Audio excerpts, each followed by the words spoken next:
Howdy, folks. Happy Monday. Long weekend, a lot of games. Just want to start off with a pet peeve, and then Russ has got a pre-show thing. When you go someplace and there's an employee at that place, you expect that employee to actually know what the hell they're talking about. So when you go to a local supermarket, and I know it's 15 degrees, and there's we got the replay going on. Okay. And you've got the and remember, it's 15 degrees Fahrenheit here, but in my place, my ice maker is broken, so I'm the only person in the world who's buying ice when it's ice cold outside. But they sell small bags of ice, and they sell these monster, like 25-pound bags of ice. And it's easier to just manage the small bags of ice, buy 3 or 4 of them. It's the same price. What the hell? So in the ice cooler, all they have is this monstrous bag of ice. And some lady who I think is like the equivalent of a senior citizen greeter at Walmart is sitting there. And I'm like, where are the small bags of ice? Oh, they're in the frozen food section. Just walk around. You'll find them. I waste 10 minutes walking around, cannot find the bag. And I ask somebody else, and they're like, oh, no, the only ice cooler is the one in front of the one that I was at before. So this lady puts me on this wild goose chase for 10 minutes for 7-pound bags of ice that don't exist. Thank you. I have my local McDonald's sells ice. Don't ask me why, but one day about a month ago, I drove through there and got something, and they said you could buy ice from them. Yeah, well, our local McDonald's has started selling donut sticks. I mean, okay, everything like McDonald's gonna sell pizza next. I mean, anyway, go ahead, Russ. All right, so guess a moment of sadness here. Luke Perry died. Oh my God, really? He had a massive stroke over the weekend, and so natural causes. Well, yeah, no, I mean, he had a massive stroke over the weekend. Wow. And he just never really came out of it from what I understand. And poor guy. I mean, I watched 90210. I admit it. It's fine. And I even did watch Riverdale a little bit for the first couple seasons. Then I started fading on that. But listen, Luke Perry had his time, and he's obviously a known actor. He was pretty popular for a while. He would grace magazines. 52 years old. Like, it really, that's rough. I mean, I'm 51. That makes me feel that scares me. But you know what? The funny thing is, I was flipping through the channels, and on one of the news stations, there was like a video snippet of like 90210, and I'm like, okay, what's that for? And didn't put 2 and 2 together until you just said that. I'm like, wow, that's sad. Now, the odd thing is they're doing a reboot of the series with all the original actors, but he never signed on. Yeah. So Jason Priestley's going to be in it? Jason Priestley will be in it. They'll all be in it. Gabrielle Carteris. I saw they pretty much have everybody, and they had everybody but Luke Perry, and now, of course, that'll never happen. So anyhow, we that's, and we're going to talk about Ted Lindsay later in the show, but I also saw a tweet from Ryan Reynolds over the weekend that yesterday was the 25th anniversary of John Candy's passing, and he had a really nice 2-minute snippet of some of the scenes from some very notable movies, and I was like, God, it doesn't seem that long ago. I mean, it doesn't. We all love John Candy. We've talked about it on this show. I did put up a post on fungosports.com about it because he did he managed to do a couple of hockey things. He was in Canadian Bacon, and in that movie he was sitting in the crowd ripping the national anthem. He didn't like the Canadian national anthem. He didn't like the flag, said it looked like a pot leaf. He was just like a real malcontent, just wanted the hockey game to start. But it was a pretty funny funny moment or two there for that. I had never seen this skit from SCTV, and it's just one that I missed. But there was one where I think it was Joe Flaherty was playing Guy Lafleur, and John Candy was playing Daryl Sittler. Oh no, I didn't see that either. I can't recall that. And one. they were doing some sort of commercial, and they kept screwing it up, and I think in the end they ended up in a fight or something like that. It was really good. I mean, I'll see if I can find the link and post it, but it was like we've talked about the old 96er. We all love that. The Great Outdoors is an all-time classic. You've heard me say the whole movie. I don't know if the whole movie is a classic. There were good moments in it. Yeah, there was. I mean, underrated movie. I mean, it's a classic '80s movie. Yes, like there's 1,000 of them like it. It's it's got great John Candy interaction with Dan Aykroyd. Yeah. The jet ski scene with Kiss My Wake. He did also on SCTV. There was that movie, a Canadian movie called Face Off, and they did a spoof about it on SCTV. It was pretty funny actually, and he's knocking over like little kids. Yeah. Yeah. You know what? The world needs more Johnny LaRue. It's Hello, Hockey World. Today is Monday, March 4th, 2019. I'm Peter Tessier up, and now, honestly, spring is about to hit balmy Winnipeg. I'm Russ going from Sportsology. Yeah, it's about 45 here. Not bad. It might be -4 here on Thursday. Sorry, Mike. Ow. And I'm Michael Agello in the frozen tundra known as Cheektowaga, and this is the HockeyBuzzcast here on HockeyBuzz.com. We'll touch. Maybe this will make us feel warm by saying the words Boca Raton, Florida. There you go.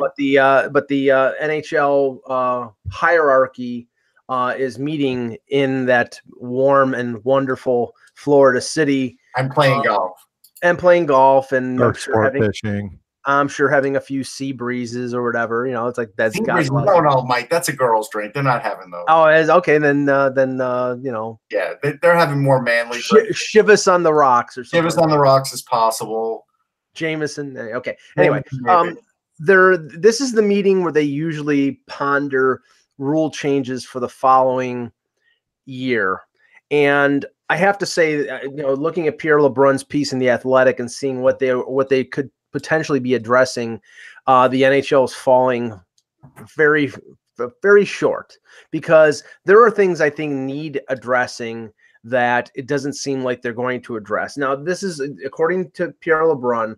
They're going to look at putting clocks in the corner boards, right? Changing how penalties are awarded during 3-on-3 overtime, meaning a 1-minute penalty in 3-on-3 overtime instead of a full 2-minute minor.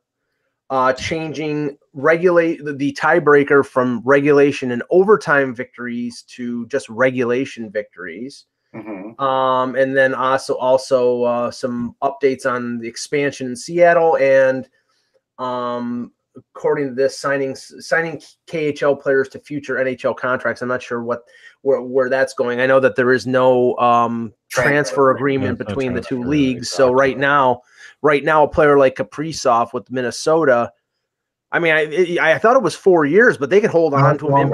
It's longer. They can hold on to him almost in perpetuity, and not have to worry. But okay, I think the two things that need to be addressed, and we saw examples again over the last few days, is the offside and video review.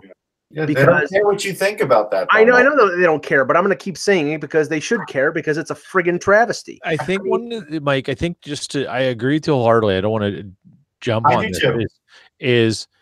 I think you have to frame this in the idea of what fan experience is. Yeah. And this is where they may love it from a technical point of view, but the fan experience of the offside rule and how this fits is there. And I think the first thing that should, sorry, I'm interrupting you. You go ahead. No, well, no, and this is the thing about the offside. Right now, the main problem with the offside video review, now that they've put the little lipstick cameras on the blue line, is determining whether the player's skate is on the ice or not. We saw an example of this on Thursday in the Islanders-Toronto game where Zach Hyman tied the game. His skate was just off the ice, but if they were playing it like the NFL or like tennis, where it's the plane or a line, then it would have been onside and the goal would have counted. And I'm for anything that adds more goals. So taking it away if you break the plane, I think it's easier to determine than the skate. We all say that, and they're not doing it. Like, it's just they don't care. I'll give you one that I think is very simple, and to me it makes sense.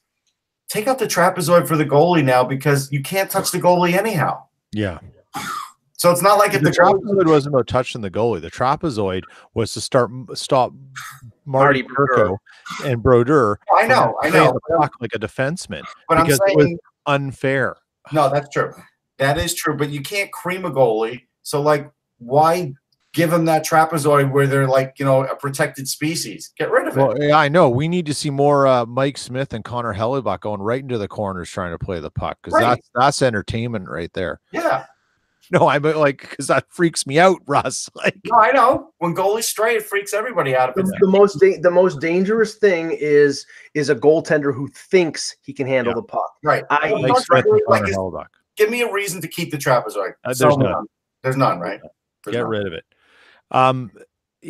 Okay. So the offside one is, I think, Mike, you got an idea with the plane.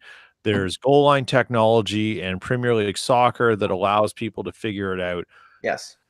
Buy it, license it, pay for it, do the plane, break the plane, whatever that means. And let's do that. I think if there is a part of the body that is hovering over the blue line, that's fine. You're onside. Like, if you drag your foot and it's in the air, you don't have to be on the ground. Like, whatever it is. Like, what I think? Figure something out that stops these insane challenges that sometimes come after the whistle, or make it so that if you're going to challenge it, you think long and hard, and that you have to challenge it before the whistle's blowing. You got to know right then.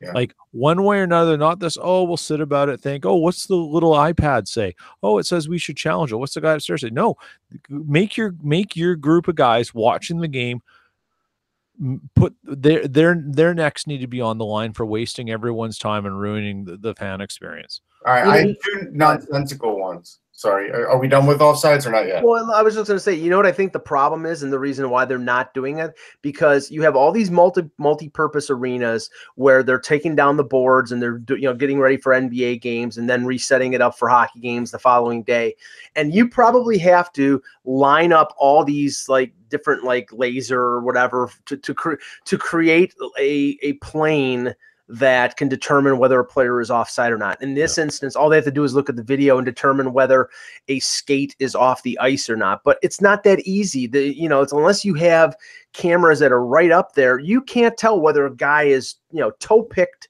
at the blue line and his foot is down, or whether it's just above. And that's the thing. It's like when a guy is striding toward the net and his leg is on, remember, back in the day when there wasn't video review, if the guy stuck his leg back there and his leg was over the blue line, they called it onside. Yeah. So anyway, okay, go ahead, Russ, with the other ones. The nonsensical one is, did you ever play knock hockey? Mm-mm. Okay, so knock hockey was like this hockey game where you had wooden sticks and there was a goal and there was a wooden puck, and basically looked like a hockey thing. You could use your stick, you try and slap it, whatever you can do to get it a goal. But what you'd have to do it for a face-off was you'd have to put the puck in the middle, and you would touch your sticks 3 times. You go, 2, 3, and then the third time go get the stick. I think that's better than the way they drop the puck now, because I agree. Ridiculous. I agree that now, and we did that for road hockey or street hockey. Okay. It's like 1, 2, 3, and the linesman would be there only to determine whether the face-off was fair. He doesn't have to drop it. Yeah, it's like they've just gotten dumb now. Yeah, I'm all for that, because you don't know when the referee or when the linesman drops the puck whether it's dead center, and it would be dead center every time every time. So yeah, I agree. Either that, or you have one drop from the scoreboard, like in like bubble hockey. Yeah, that was my second. That actually would be freaking hilarious. I thought about that too. I would like that too, but I think the problem is like watching the puck bounce. You know what the crazy thing is with the you call it knock hockey, and Mike said, well, I didn't understand what you meant, but 1, 2, 3. is And we didn't do it in road hockey, but yeah, road hockey. Me and my friends, we had a secret thing that we used to do because we used to be in a ball hockey league in university and intramurals, and we figured out a tricky thing to do with that was used to drive everyone nuts, but there's no rule against it. But I'm not giving my secret away because ball hockey is still, I don't care what anyone says, it is still one of the most important cultural aspects of growing up in Canada. And I remember when rollerblades came into effect. We call it street hockey, but it's street hockey, road hockey, whatever. It's the fact is as soon as rollerblades came in and everyone wanted to go to the lacrosse rinks and do that, it just changed the whole thing. There was something intrinsic about being able for all the kids who, or places where you didn't have rinks everywhere like Vancouver, you could run. Everyone could run. I got a quick story. So you know how everybody has like a block party in the summer? I got invited to like my best friend's block party back on like the old neighborhood on Long Island. So I went to that, right?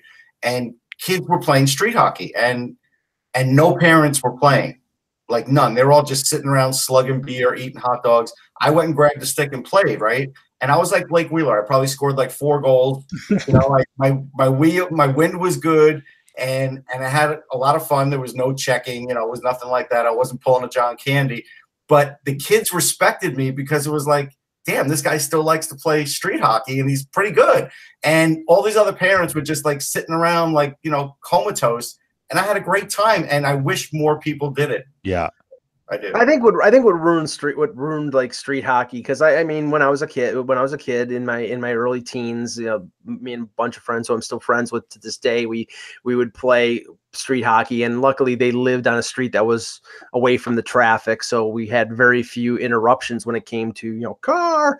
But like the games that we had a series that went on for a while where it was 3 guys versus 3 guys. The other team didn't have a goaltender, so they had like 2 garbage cans with a low stick. That was their goal, and I was the goaltender on the other team. And what was better, the garbage can or you? No, I was much better. I was like I was the Terry Sawchuk of street hockey. Okay. I didn't wear a mask either because I was a throwback. But that was great. And then all of a sudden you had these like floor hockey leagues and businesses that would set up floor hockey leagues, and it sort of took away. And like this is later on when I was like in my early 20s. We did have floor hockey in gym, and one year they outlawed it because we used to use a plastic puck and you would play it against like the gym, the pull-out stands, and that would be the goal, right? There would be like a painted area, and kids were getting hurt in that, so they stopped it. We also later, just about when I was done with street hockey, there was deck hockey. And so deck hockey became a thing. And so it was funny because I have an older brother, and he invited me to work out with his deck hockey team. So I went and played a game because they were short players. I scored a hat trick. He never asked me to play again. I was better than everybody on his team, and he didn't ask me to ever play again. It was so funny. I can distinctly remember the demise of street hockey, road hockey, and everything. It basically happened when NHL 94 took off. Yeah. And I guess there's a direct correlation between. Yeah. Then don't go outside now. If it's cold out there, you can just play. Yeah. No, last thing. 6th grade, they had an assembly, and the assembly was the championship of the phys ed floor hockey league. Our team versus another team. We were 1st and 2nd place. And remember, being from Buffalo, like I wasn't good enough offensively. I was playing defense. Normally I played goal, but somebody else wanted to play goal. So I decided I was going to block every shot that came, and it was on a gym floor, so it wasn't like sliding on the street. I was basically like Jim Schoenfeld. I blocked as many shots out to the point that people were getting pissed off that I was blocking every shot because they wanted to see people score goals. And I'm like, I'm not letting you score. But anyway, all right. Let's go to the standings here in the Eastern and Western Conference. Let's start in the East. Tampa Bay, of course, running away with it. And like I've said on a few things, I think the only thing Tampa Bay's got to worry about right now is injury and complacency. They're going to win the President's Trophy. They're I think 15 points up on Calgary, so it's a fait accompli even if they go 500. in the next in the last 17 or 16 games in their instance. Yeah, they're gonna be first overall. The race in the Atlantic is Boston and Toronto for second place. Boston at 87 points, Toronto at 84. Russ, Boston, since the All-Star break, has not lost a game in regulation. They're 12-0-4. Yeah, they're on a roll. They've got no real contribution from Charlie Coyle either, and it really doesn't matter because they're a well-oiled machine. Look, tonight, even without Pasternak, tonight's game, like for the Leafs, they're going to get shellacked by Calgary. They are. That game, that wouldn't shock me if that game goes like 5-2, 4-2. Wouldn't shock me. Well, I mean, I don't think they can catch Boston is my point. I don't think they will. Well, and I wrote about this today, Peter. It's like right now each team has got 17 games left. Each has basically the same breakdown home and away, same strength of schedule. The difference is that Boston has got a 3-game homestand this week. Toronto's Western Canada road swing, Calgary, Edmonton, Vancouver. If the Leafs can stay within 3 points after that, Boston only plays 4 of their final 14 games at home, and Toronto is split 7-7. That gives them a little bit of an advantage. But if Boston keeps playing the way they're playing, they're not catching them. Period. No, they're not. And yeah, it's just another one of those weird things with how the conferences and the playoff format aligns, and maybe it's not the most interesting thing from a standpoint of we want to see more diversity happen with how these matchups happen. But if you're just there for the hockey and you're not worried about so much the outcome, you're just hoping, let it stay, because the war of attrition will just it started in freaking July already. Like, I mean, and it's just waiting to see if it unfolds, and it will just be nasty. Well, I think that's the best part of it.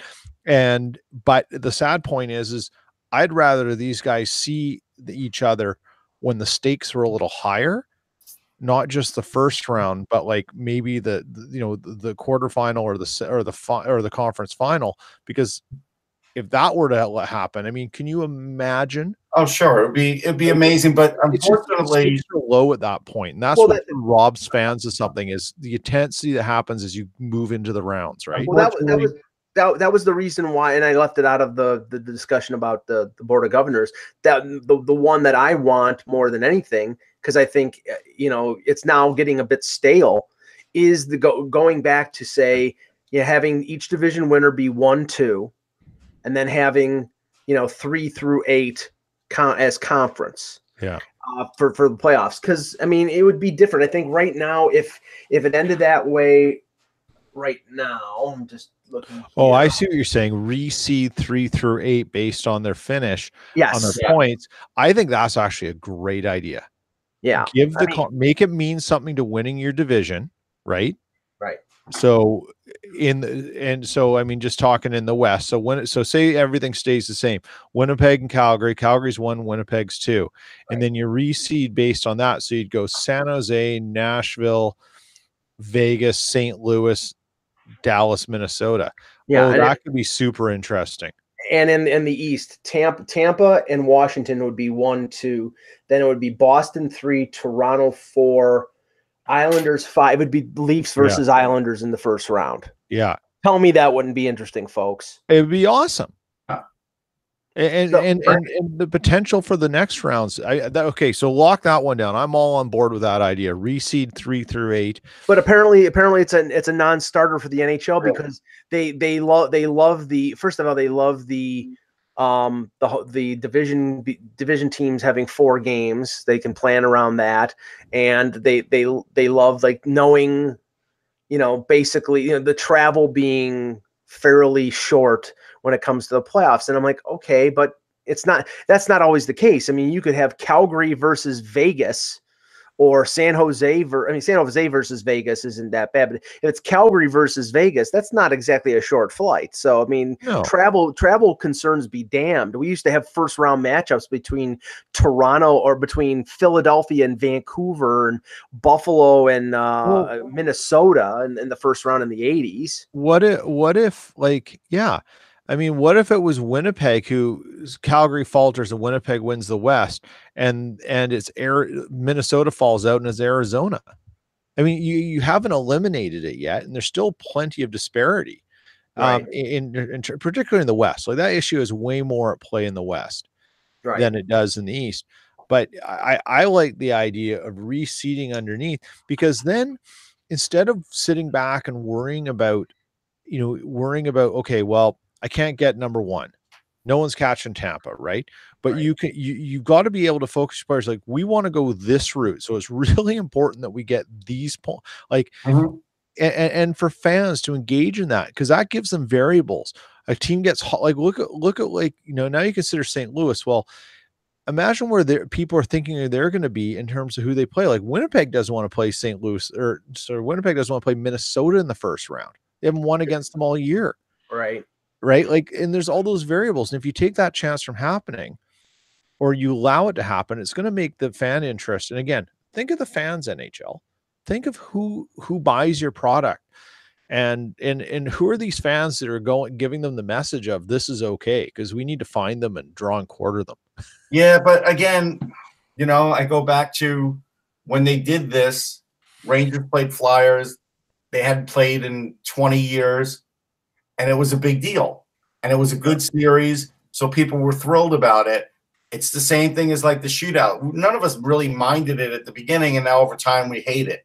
Yeah, so, but the thing with the thing with the shootout, Peter, come on. The thing I hate the shootout because it ends 3-on-3. I'd rather just finish it in 3-on-3. Right, until they die, like John Tortorella said. Yeah. But the thing with the change that I like, the thing that if they went back to the top two seeds being the division winners, is it doesn't rule out the possibility of an interdivision match like Boston Toronto. It could happen if it just falls that way, but it also includes, it gives the amount of points that you earn during the year actual meaning, because you could be locked in third place like Vegas is in the Pacific, and they're stuck there. I mean, if they're not going to catch San Jose. They're stuck in third. So, all they have to do is stay reasonably hot to not fall into the wild card, and they're stuck in third. So what do they really have to play for the last 15 or here's my crazy idea for the day. Add one more playoff game, a playing game of sorts to the two teams in each. So it'll be two games, two teams in each conference that don't make it, right? Yeah. And you basically what you're putting up in that game is your first round pick. Wow, come on. You have a choice. You could play that game, get a seed into the playoffs, but you lose your first round pick if you lose, or you just leave the playoffs the way they are. And then you see if teams would be willing to bargain that first round. And then all you do is then you got to win the playing game. But that's what you have to push to the table just to get in. Think of this though. Okay. I'm open to anything that provides more meaning to the regular season games. Well, what I did, right? That was crazy. Yeah, so I'm not saying it, Russ. I think it's interesting. I mean, people talk about playing games, expanding the playoff to 10 teams, all different variables and stuff, right? Well, right now, as of Seattle entering the league, 50% of the teams will make the playoffs. Okay, it's not a bad split. You have to be in the top 50%. I mean, do we water it down anymore? No. I'd rather go back to the early to mid 80s when 80% of the league made it. Was 16 out of 20. That was the big joke. Everybody makes. So I think part of it is for the 50% of teams that are in the playoff. Okay, Mike, if you want to do that, you have to shorten the season to 60 games. Mm-hmm. Well, I think so if you make more money in playoff revenue, you're sort of retaxing the fans in a different way, and you're reallocating your revenue. Players don't get paid, but they play longer in the playoffs. So, I mean, if you took off, say, let's make it 70 games. Let's just say 70 for the sake of argument. whatever percentage that is. So you take off, like, I think 11% of the games. Would every player take off 11% of their salary?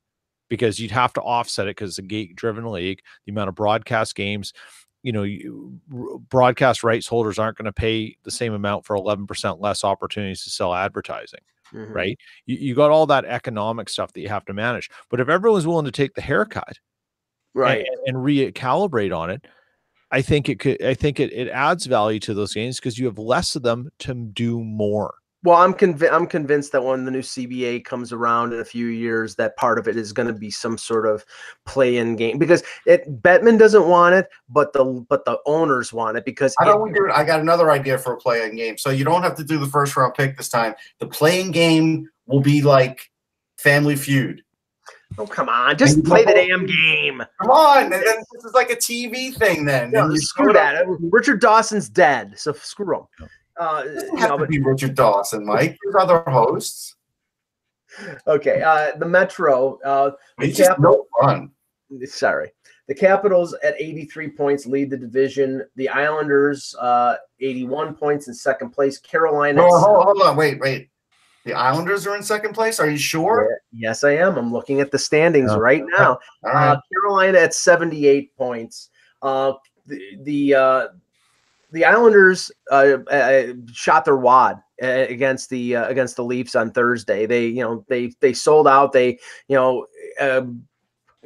vented their spleen. They cleansed their soul against the Leafs in that 6-1 victory. And then in the next 72 hours, they lost probably a bigger game in terms of the standings, losing to Washington. And then we're basically a no-show. I watched the second half of that game against Philadelphia. Where were they, Russ? I didn't see. Just destroyed them. I mean, it was bad. But again, to be fair to the Islanders, what were they playing? Like 4 out of 5? It was something. Everybody's wondering. Remember, the chat room asked the question last week. Why is the schedule like this? You didn't have to look any further than the TV schedule last night. NBC's showing a game. NBCSN's got 2 games on. This is the time of the year where they want hockey on NBC. So now they flood it with games, and teams really do it takes a toll on them, because now they're playing a lot of back-to-back games, and sometimes 3 out of 4 and 4 out of 5. And why? Because there is no football. Right. Their competition is the NBA. There is for NBC anyhow, but right. Their competition is the NBA, and they're on ABC and ESPN. They're on ABC and ESPN. Yeah. And baseball hasn't kicked in. Baseball doesn't start for another 3 to 4 weeks. So yeah, but the thing is, Peter, like the Leafs are playing 4 games in 6 nights. The Bruins are playing 4 games in 6 nights. Yeah. At the end of this thing, these guys are shot. Yeah. And I don't agree with. I mean, first of all, this is one of my reasons for eliminating the All-Star break. They gave these teams, the 5-day break before or after the All-Star game. So they had this long break, and then they stuffed the schedule with 24, 25 games in 49 nights. It's stupid. Well, I mean, I agree. The Jets are the same way. It's ridiculous. I like them having the break. I like the idea of a break. But why not just make the All-Star break the only break and get rid of the All-Star game? And why do we wait till like the first week of October to start the season? Yeah. I want three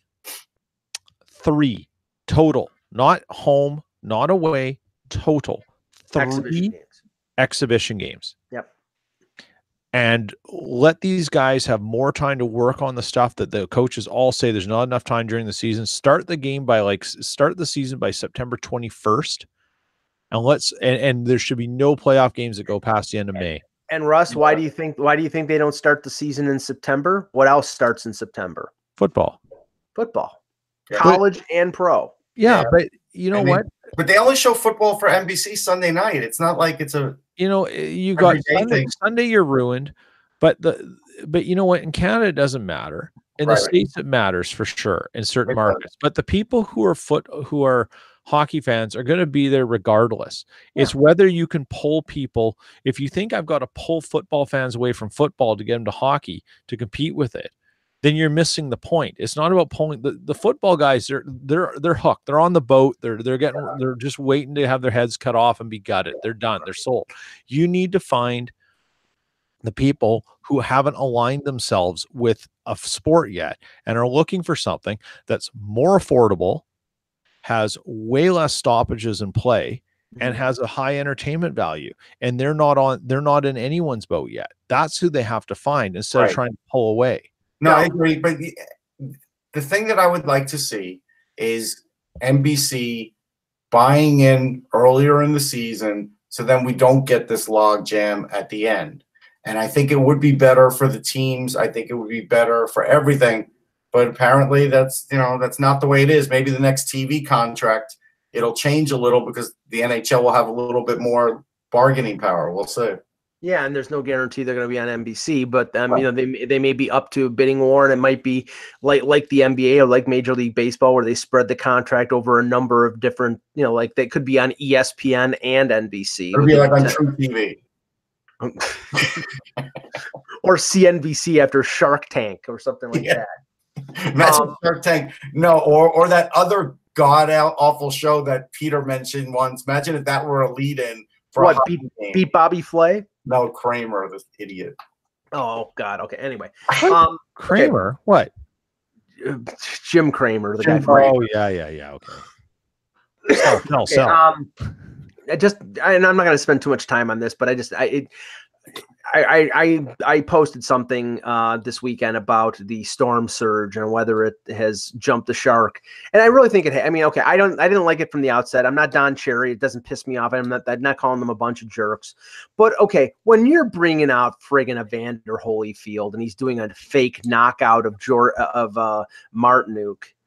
I mean, okay, what's next? I want Dale Earnhardt Jr. to ride the Zamboni and Justin Williams to wave the checkered flag, or Pete Weber doing his pelvic thrusts when he's throwing a fictitious strike. It's getting to be like, I think it's getting overboard now. I haven't even gone there yet, Mike. It could get a lot more overboard than that. Like, what's the difference? It's fun. It's not fun. You don't have to watch.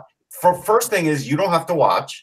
You could turn off the game. Second thing is, people could leave the arena if they don't like it, but they seem to like it. So why do you care so much?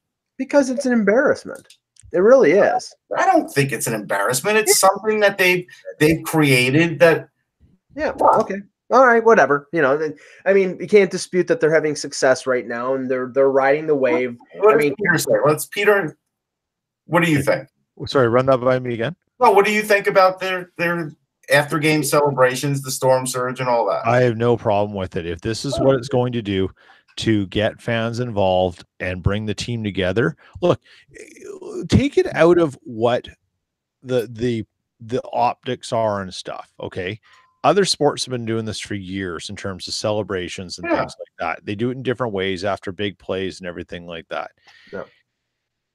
If this is corporations spend millions of dollars every year trying to find ways to bring teams or groups together, cohesive, to bind them, to get them to work, to pull in something. And if Tom Dundon and his team have figured out a way to do it by doing this, to galvanize people with their fans and supporters and customers, it's brilliant. And in fact, I'll lay money, if this keeps going and they have success, there are going to be other areas completely unrelated to sports. They're going to pick up on some of this and have ways to do this, whether it's public broadcast or not, that bring teams together, because that's how good it is. I can see it. I absolutely, Russ, you think about it from when you're back in the corporate world and all the things you had to try and do to get people together. I mean, just a simple galvanizing thing at the end of a workday or after a big moment, right? Like a successful project. That's what people live for. It's true. And feel good about what they do. And if that's making them feel good, I'm in. I'm sold. I think it's awesome. Mike, were you upset back in the day when Dave Tiger Williams rode the stick after a goal? No, he did that. I mean, he did that when he was in Vancouver as a FU to the Leafs. So, I mean, at least I remember him. Did it get you mad? Is my point. No. Okay. No, it didn't. I just think this is totally against fun. All right. No, but anyway. Okay, the wild card race in the East. Pittsburgh at 77, Montreal at 77. Concentrate on the two teams right now are on the outside looking in. Columbus at 75, who are 1-3 since the deadline. Not playing well. They did not play good at all against Winnipeg yesterday. You could see the frustration on John Tortorella's face at the end of that game. And Philadelphia, hard charging Philadelphia at 72 points, who can't seem to lose, but can't seem to really be gaining much ground because they're still 5 points out. I think Torts needs to take off the underneath sweater thing. I think the warmth is short circuiting the energy he needs on the bench to get these guys going, because he's getting heated. Yeah. The heat's rising, but he needs to be a little colder on the bench. I think. I don't know what it is. They played a good game for a little while. I watched some of that game, but then they just, little by little, Winnipeg was just steamrolling them, and it was finally, they couldn't do anything about it after a while. They just couldn't match up with them. Well, this is the one thing I was a little puzzled at. They get Zingle and they get Duchesne from Ottawa. Now, I don't think that they played on the same line in Ottawa, but they were teammates, and I'm sure they practiced together. He's got them on separate lines in Columbus, and it's like, okay, you should put them on the same line. I mean, you figure that they're a little more aware of each other in terms of what they do. More than you, Mike. Let's get that first. Okay. He knows more than all of us. That's that. Yes. Imagine if you tried to tell him that, what he would say. Larry, go after yourself. Yeah, that's right. What he basically said. No, wait a second. Torts, I'm not Larry. Go after yourself anyway. Okay. So, but Philadelphia, Russ, I wish Eck was on the show today so I could tell him you're still 5 points out. You've won the last 20 games in a row, and you're still 5 points out. Like Lord said, hey, they're the best team since like New Year's Eve, but it hasn't gotten them anywhere. It's just they are piling up wins. They are inching closer, but it's sort of like the tortoise and the hare. It's like they're the tortoise, and Pittsburgh, I don't think, is relinquishing the playoff spot. I don't. They're a game in hand. They might be 5 points ahead, but I think they're more than that in just what they can do. So I think are they going to leapfrog Columbus, which is still a long shot, even though Columbus is tumbling a bit. And then is Montreal really going to die at this point? I don't think so. Carey Price looks awfully good. The speed on that team has been great all year. The scoring is there. Remember what we said last year about how bad the scoring was? It's no longer a problem, or at least in the regular season, it's not a problem. So just exactly how are they getting in the playoffs? They can win. They can lose 2 more games the rest of the year, and they still might not make it because these other 2 teams are really playing well. And Carolina's, even if they drop, they probably drop no further than the last playoff spot, the second wild card. Right. Now in the West, Peter, Winnipeg at 82 points, leading Nashville by 1 point. But they have 3 games in hand, so that's sort of a little bit artificial. St. Louis at 74, so it looks like St. Louis pretty much, they're either locked into third or one of the 2 wild cards. But talk about Winnipeg and Nashville. I watched a little bit of Nashville over the weekend. Yeah. How is Kevin Hayes settling in with the Jets? How are the guys that they brought in to provide depth on the blue line, filling in for Byfuglien and Morrissey? So let's start, because Winnipeg and Nashville played on Friday with the Jets win. That didn't look like the Jets really were going to do that, as they went down 2-0 early. And I believe they had a goal called back on an offside too. Well, Wayne Simmons certainly he understands the hate on between these 2 teams, and he was in full force. Had some good work in front on a goal for Nashville where they late one. I think it was the 3rd goal when it was 4-3. And big screen in front, and he was jarring with Tanev. There's some video footages that he was like, "I'm coming to get you." You could see him talking like he was right in it. Good on Simmer for doing that. Yeah. Now I think the Nashville fans are going to love that aspect of his game, and they'll eat that up. I think guys like Simmons and Granlund and Hayes, who have skill and have been used in certain roles, aren't necessarily in their same roles, because these are established teams. They're not really like deals to say, well, we're bringing this guy in as a free agent because we have a hole, right? They're accentuating it. And I think it's going to take, Lavi and Maurice a little bit of time to to sort of figure out the nuances. I've liked what I've seen from Kevin Hayes so far. I think he's got to fit in with some things, but if he can continue to use his body and be a little more not physical, but just maintain a presence in areas where there hasn't been one for the Jets, I think he'd be really useful. The guy I've been most impressed with is Bolio. Mm-hmm. And I watched him. He looked good. His reads have been excellent, and his board work and passing has been fantastic. I'm not sure, it's funny. I remember when Buffalo got him from Montreal, and there was a lot of sort of, hey, this is a move to really solidify. I thought so too. I thought he would do well there, and it didn't work out there. And I don't know what the challenge is, but a few things haven't worked out in Buffalo for a lot of guys. And I'm wondering if this is an interesting chance for maybe, he's protected, so the Jets will be able to qualify him if they like him. Whereas someone like a Ben Sherratt is a UFA. And it'll be interesting to see what happens if he continues playing this way, because he was the key driver on the goal that Wheeler got on his third goal. He made great in Columbus last night. He's been good. And Lindholm, you know what? He probably is way more Maurice's flavor, because he'll go bang his body around. Yeah, he's a competent two-way forward. He's not going to score. He's only got one goal, but he's a good penalty killer. He's got decent enough speed. I think that trade was probably beneficial for both teams, because good, useful player. Yeah, I think he's a useful player for what the Jets need. Right. And look, Nick Petan wasn't being used by the Jets, so you swap him out and stuff. You were going to need someone like a Lindholm. They got him. And I think it's great that Petan scored in his first game with the Leafs. In fact, so many people on the Winnipeg Twitter, Winnipeg Jets Twitter, were muting the word Petan because they knew they were just going to hear about it. But it's awesome. And if something works out for both of them long term because of that deal, then that's what you want for players, right?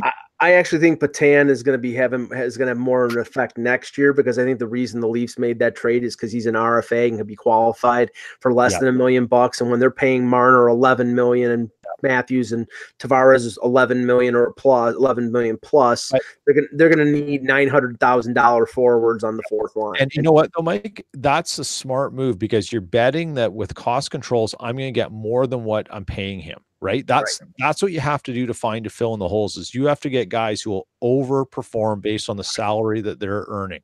Right. And I think Petan falls. He's the right kind of risk for that. Yeah. Okay. Go ahead, Russ. I was going to say, well, go ahead. We'll get to it. You go St. Louis. Go ahead. Okay. I was going to say St. Louis is at 74 points right now, in third place in the West. You've got Dallas and Minnesota at 71. With the 2 wild card spots. We'll get to the Pacific in a second.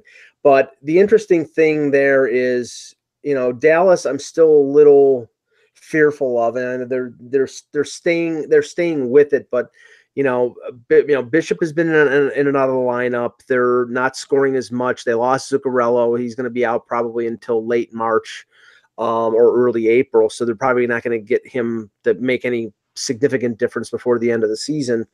Minnesota, Russ, Ryan Donato has been playing really well, and they lost in a shootout yesterday.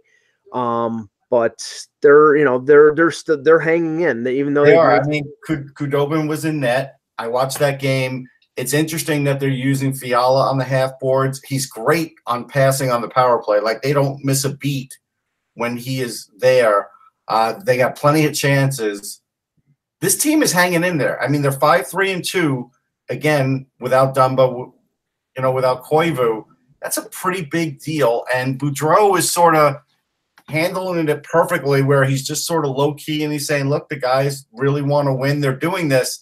It's funny because Fenton made his moves to save on the cap. Boudreau didn't panic, right? He could have fought it and sort of said, "Look, we're still trying to win here." And he did do it the first moment. And then he sort of let it die a little, let the moves happen. And now everything's settled in, because it's not like Paul Fenton's going to complain if they make the playoffs, right? And they're right in it. I know Arizona's close, but now Arizona's got injuries. So I think Minnesota's looking like they're in a lot better shape than maybe we thought after the injuries a month ago, I didn't give up on them, but I was questioning whether they could hang in there. I remember I said I think they will, but it's tough. But they're doing better than I think we all thought they would. And as Russ said, Arizona's at 69 points with a game in hand. They're 2 points behind Minnesota and Dallas. Colorado had a bad loss on the weekend to Anaheim 2-1. They needed to win that game. They're at 68 points with the same amount of games played as Minnesota, but one less than Dallas.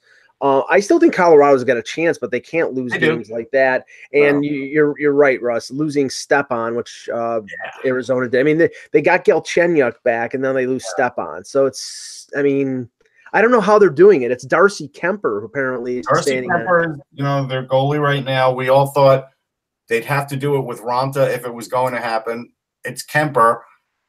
We'll see. I mean, he's going to have to put on, like a Hamburglar kind of run here if he's going to have a chance to do it. Now, lucky for them, Minnesota's next game is again against Nashville in Nashville. That's going to be another barn burner, but maybe they lose that one and maybe that gives them a chance because they have a game in hand, but it's going to be tough for Arizona. Like I don't want to say they can't because they definitely are in the thick of it, but it's still going to be very hard. And we'll take some questions in the chat in a few minutes. Chicago's dead now. At least we could finally say Chicago's dead. Chicago's dead, and Edmonton. If you didn't know Edmonton, you're dead. So lie down and enjoy that dirt nap. You're dead.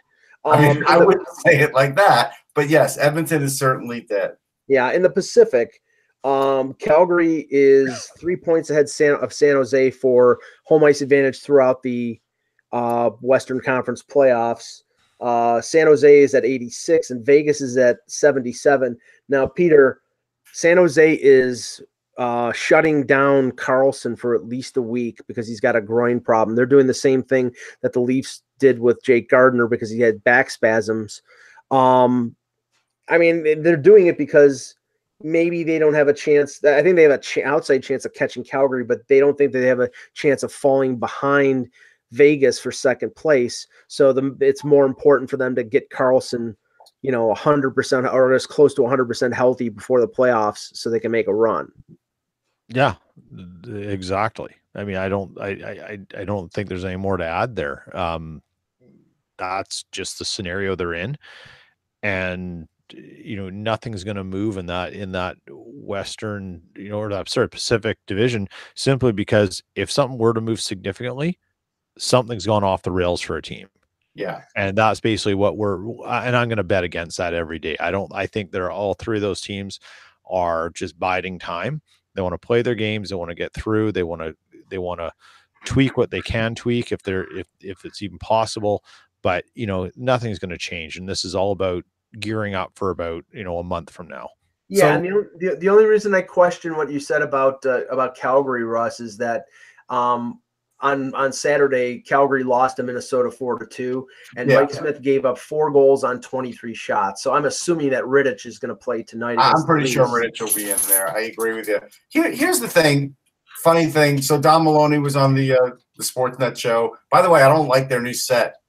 I don't like it. I just noticed it at the end of it, but it's a little dark. It's a little dark. It's a little dark. A little dark for television. I know it's not supposed to be just for TV, but anyhow, that's just my personal opinion. Don Maloney was on, and he was talking about Elias Lindholm, how this kid has just fit in perfectly. Let's talk about how he's fit in perfectly. He's got 72 points. If he ends up with like 83 points, he'll have a 39-point gain from what he did last year. He's got the goal total of his previous 2 seasons already. Because he's got 26, he had 27. Talk about themselves for a minute. Yeah, and they signed him before this season because he was an RFA. The whole point was Carolina didn't want to sign him to a long-term deal because they didn't think they were going to get the best bang for the buck. And I think he's making under $5 million, and he puts up this year. That's a grand slam home run for Calgary. The Lindholm and Hanifin is not their. I mean, they're Lindholm is having a great year. Goudreau and Monahan are having great years. Matthew Tkachuk has got 25 goals.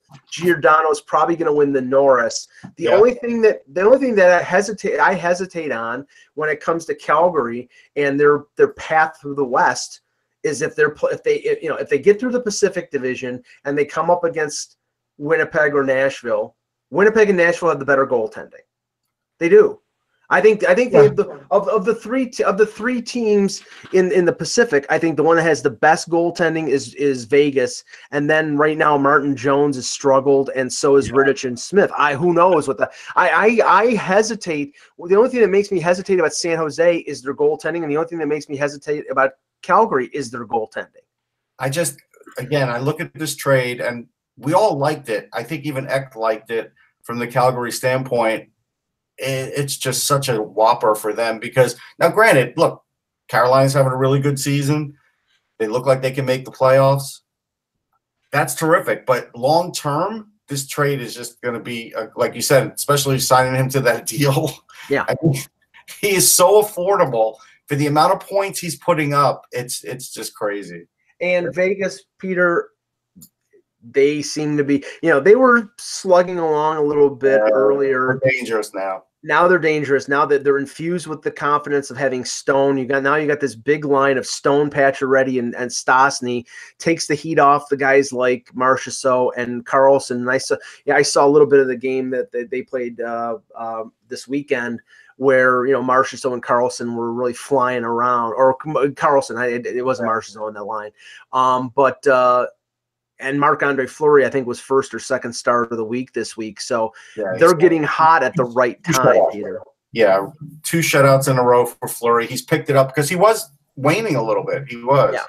So it's a big deal. I mean, Stastny's playing well. Like, that team now, you don't want to play him again in the playoffs. You just don't.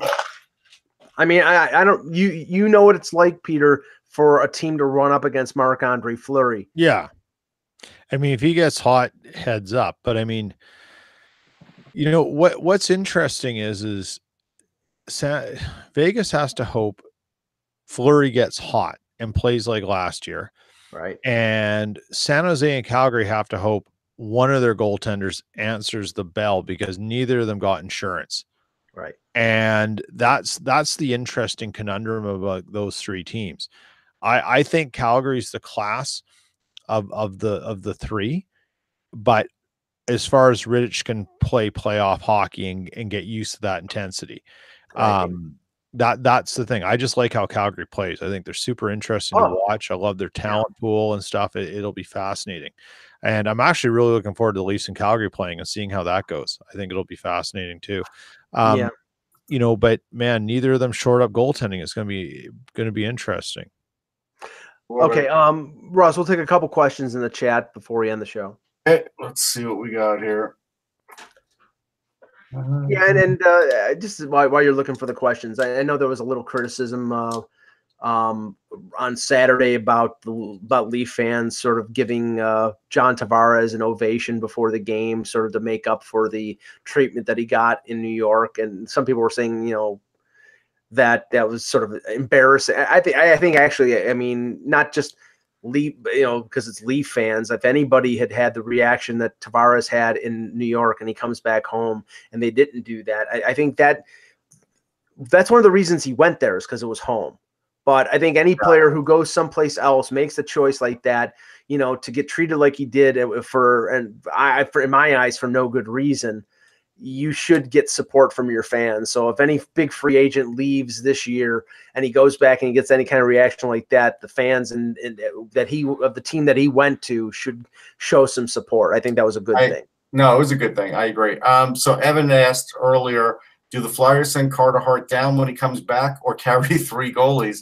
They're going to carry 3 goalies. Like, this is Brian Elliott's the guy right now. Like, this is the craziness of this season.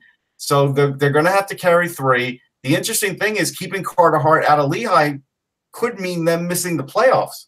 So he may not even play in any playoffs this year, because Lehigh is not a guarantee for the playoffs.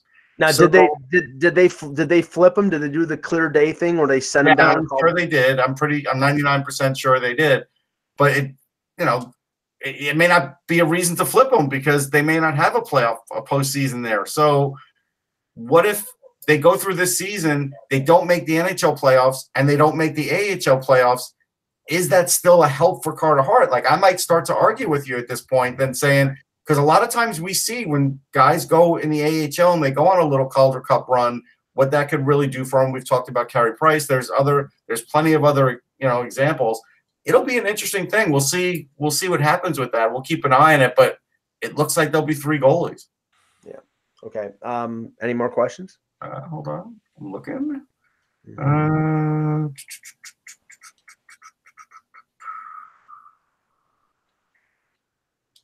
lot of jibber jabber. So far, no other questions. Let's see. Let's see.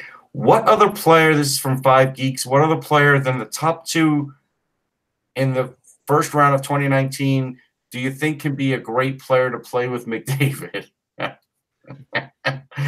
Well, so this is an Oiler fan planning out when they get the first or second pick. If you want to dream, if Jack Hughes could play with Connor McDavid, there would be a lot of problems. I actually think it would be a better fit for them if it was Kakko, because he would be the better fit. But if we decided, hey, first year you're going to put Hughes on the wing and let him play with McDavid, the skating that would be required to keep up with those two would be crazy.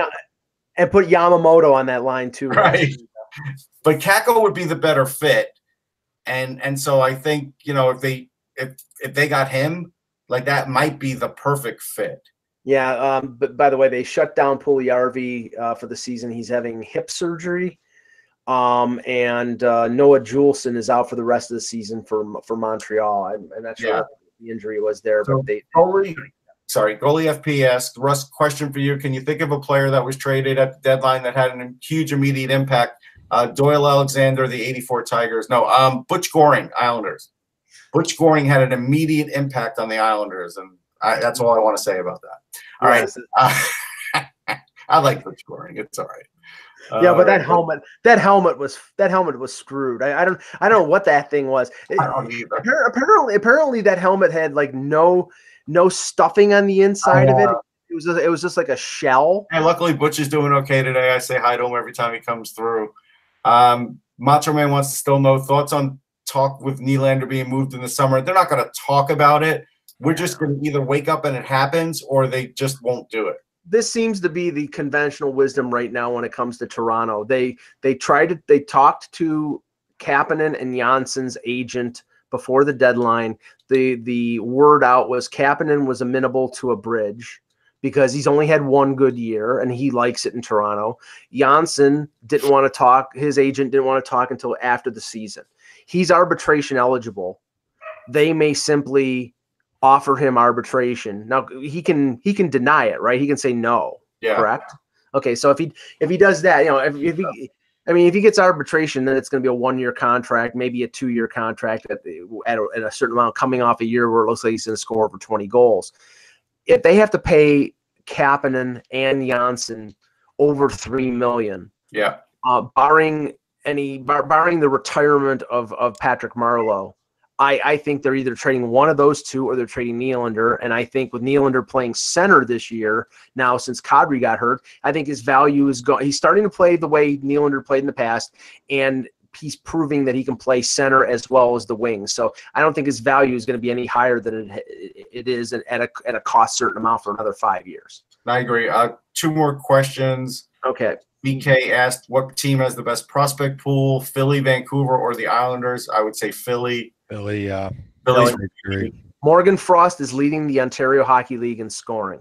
Yeah. I mean, look, even if you were to still say that Pettersson's a prospect, they're still better than Vancouver. Islanders would be second in that list. Yeah. Matt Boss asked, Russ, what do you think of Madison Bowie? As a Wing fan, I hope he works out. I like Bowie. I think he just sort of needs to come into his own. He's got a physical nature to his game. He is a decent skater. That could always get better, but I think it's good enough for the NHL. He's not a bad puck mover at all. He's a pretty good puck mover. He's not going to be an offensive guy, but he's going to be the kind of guy that, if a puck's in the corner and it's you and him, you don't want to get plastered by him. I've seen him board some guys pretty hard. So I think you'll like Madison Bowie, and I think he'll fit in really well for them. He's a 4, 5, or 6. He's not a top 3, but I think he's good. I saw him play in the AHL And he's a physical defenseman. His offensive skills are not that great, but he's not terrible. So I think he'll be a good depth defenseman.